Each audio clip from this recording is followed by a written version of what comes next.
So here we are at number 2. Using the ideas that we did from number 1, what you're again wanted to do is find out where the small numbers are and where the big numbers are, and then you're going to want to start at the big numbers with your electron notation as your 1s2, 2s2, etc., from there.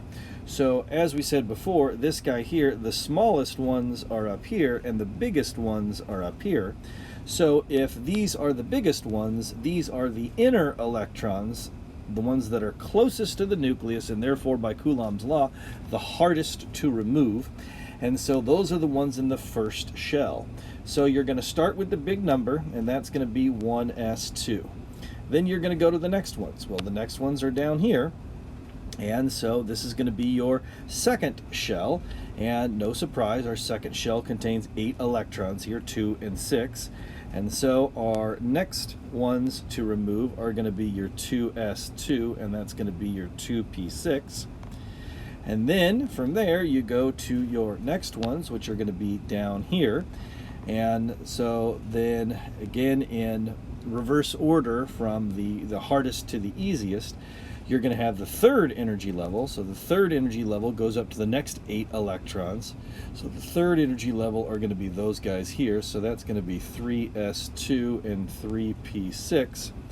And so now I guess we get all the way up to the fourth energy level, which is going to be this guy here. And apparently we only have 2, so this is going to be 4s2. So our first energy level is up here, that's the hardest, that's 2. Our next energy level is here, that's energy level 2, 2s2, 2p6. Our next energy level is 3, and then our next energy level is 4. So what we're looking at is we're looking at the outermost electrons, or the valence electrons for this element, being 4s2. So that turns out to be calcium. So here is 1s2. And then here is 2s2, and those there are 2p6. And then you've got 3s2, and over here you've got 3p6. And then our last ones here are going to be 4s2, which is what we have here. These are the outermost that are out here. They are the easiest to get, and so because they are the easiest valence electrons to pull, they have the smallest amount of energy, the furthest away from the nucleus, the most shielding. They're the easiest to pull, so they are the smallest number.